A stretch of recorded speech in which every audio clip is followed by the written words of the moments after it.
আসসালামু আলাইকুম। মোবাইলের ডাটা চালু আছে কিন্তু ফেসবুক চলে না, ইমো চলে না, লাইকি চলে না, টিকটক চলে না, ইউটিউব চলে না, কোনো কিছুই চলে না। কিন্তু আপনি মোবাইলের ঠিকই ডাটা চালু করছেন। আপনার মোবাইলে যদি এরকম সমস্যা হয়ে থাকে, আমার এই ভিডিওটা আপনি শেষ পর্যন্ত দেখুন। 2 থেকে 3টা সেটিংস করবেন, দেখবেন যে এই সমস্যার সমাধান হয়ে যাবে। ভিডিওটি শুরু করার আগে একটাই রিকোয়েস্ট, প্লিজ সাবস্ক্রাইব করে অনেক বেশি শেয়ার করে দেবেন যাতে সবাই এই সমস্যার সমাধান করতে পারে। মোবাইলের ডাটা চালু আছে কিন্তু ইন্টারনেট চলে না, এই সমস্যার সমাধান করার জন্য প্রথমে আপনি আপনার মধ্যে সেটিংস আছে এখানে চলে আসবেন।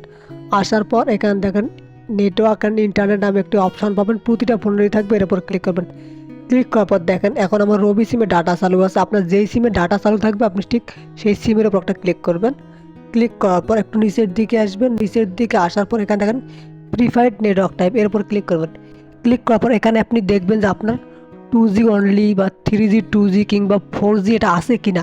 আপনি অবশ্যই 4G 3G 2G অটোতে করে রাখবেন। তারপর একটু নিচের দিকে আসবেন, এখানে দেখেন অ্যাক্সেস পয়েন্ট নেম, এর উপর ক্লিক করবেন। ক্লিক করার পর এখানে 3 ডট আছে, এর উপর ক্লিক করবেন। ক্লিক করার পর রিসেট টু ডিফল্ট, এর উপর ক্লিক করে আপনি আপনার এপিএনটাকে রিসেট করে দিবেন। তারপর একটু ব্যাগে চলে আসবেন। পর আপনি আবারও আপনার ফোনের সেটিংস আছে এখানে চলে আসবেন। আসার পর সার্চ অপশনে গিয়ে সার্চ করবেন রিসেট, RESET, রিসেট লেগে সার্চ করবেন। তাহলে দেখবেন 100% ডাটা চালু করার পর আপনার ইন্টারনেট চালু হয়ে যাবে। আপনি ফেসবুক, ইউটিউব সব কিছু চালাতে পারবেন জাস্ট এই সেটিংটা করলে। এখানে দেখেন রিসেট অপশন, এর উপর ক্লিক করবেন। ক্লিক করার পর দেখেন রিসেট অপশনের উপর ক্লিক করবেন। ক্লিক করার পর এখানে দেখেন reset wifi mobile and Bluetooth, এর উপর ক্লিক করবেন।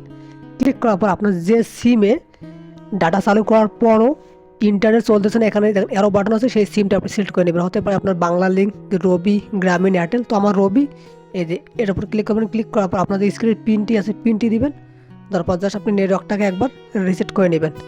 তাহলেই কিন্তু আপনার ডাটা চালু করার পর ইন্টারনেট চালু হয়ে যাবে। যদি ভিডিওটি ভালো লেগে থাকে তাহলে আপনি সাবস্ক্রাইব করে অনেক বেশি শেয়ার করে দেবেন। ধন্যবাদ সবাইকে।